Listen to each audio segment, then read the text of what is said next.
Bonsoir et bienvenue à tous dans le journal de l'économie. Du nouveau dans le dossier de la cession des parts dans Maroc Télécom. Vivendi n'est pas pressé de vendre. C'est avec ces mots que Jean-René Fourtou s'est adressé à la presse marocaine. Le président du conseil de surveillance du groupe français a précisé qu'il n'y a pas urgence, que nous n'avons pas le couteau sous la gorge, a-t-il ajouté. Pour la première fois depuis l'annonce de ce désengagement, Fourtou s'explique céder. Maroc Télécom répond à la nouvelle orientation du groupe français. Ce dernier veut désormais se spécialiser dans la production de contenu.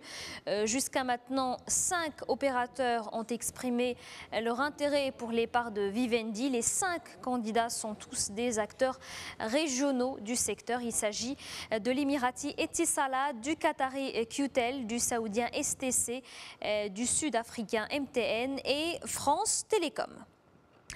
À l'international, l'OCDE abaisse ses prévisions et cette fois, l'organisation se montre pessimiste. Elle met en garde contre une plus forte dégradation de l'économie. Elle n'exclut pas d'ailleurs une récession mondiale.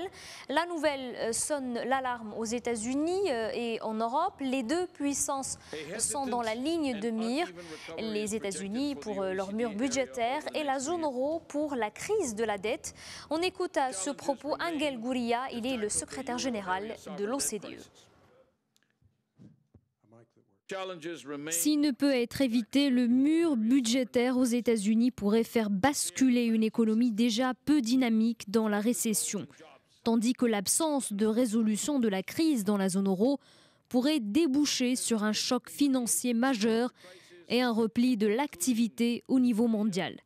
Les gouvernements doivent agir avec détermination en utilisant tous les instruments à leur disposition pour redresser la confiance et stimuler la croissance et l'emploi aux États-Unis, en Europe et ailleurs. Vous le savez, l'économie des pays industrialisés est en perte de vitesse. Les derniers indicateurs avancés par l'OCDE le confirment. L'organisation relève des signes de ralentissement de l'activité économique.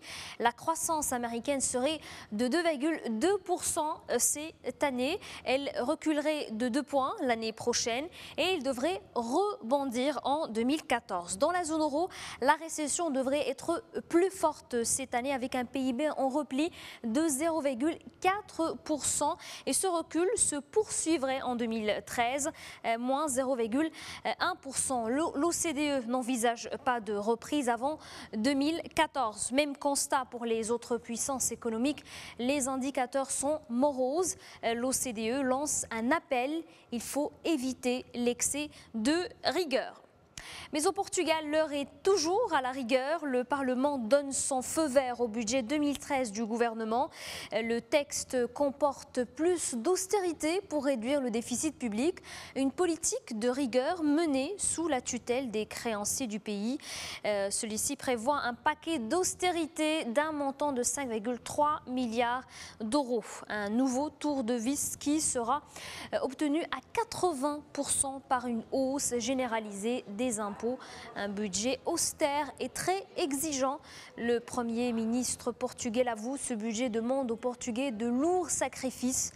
Leur réaction d'ailleurs ne s'est pas fait attendre. Des milliers se sont rassemblés devant le Parlement pour protester contre le renforcement de la rigueur. Autre pays en difficulté budgétaire, la Grèce, après des mois de tractation, des semaines de suspense et 13 heures de réunion.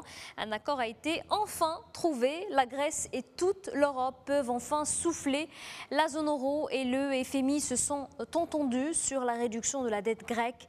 Elle sera ramenée à 124% du PIB d'ici 2020. Il s'agit d'un allègement de près de 40 milliards d'euros.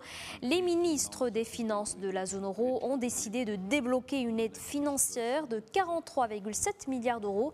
La première tranche sera versée en décembre. On écoute la réaction du ministre français des Finances, Pierre Moscovici.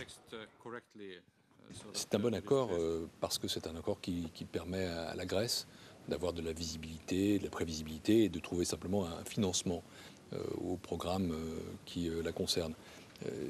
La Grèce a mis en œuvre un programme de réforme extrêmement ambitieux, a pris des décisions budgétaires qui sont courageuses, difficiles aussi, et il faut penser au peuple grec. Nous, de notre côté, nous devions prendre nos responsabilités. Et là, si les choses fonctionnent comme elles le doivent, mais j'ai aucune raison d'en douter, nous aurons d'ici à quelques semaines un déboursement qui permettra à la Grèce de voir son programme financé. Voilà donc pour l'actualité économique, notre édition se termine ici. Très bonne soirée à tous sur notre antenne.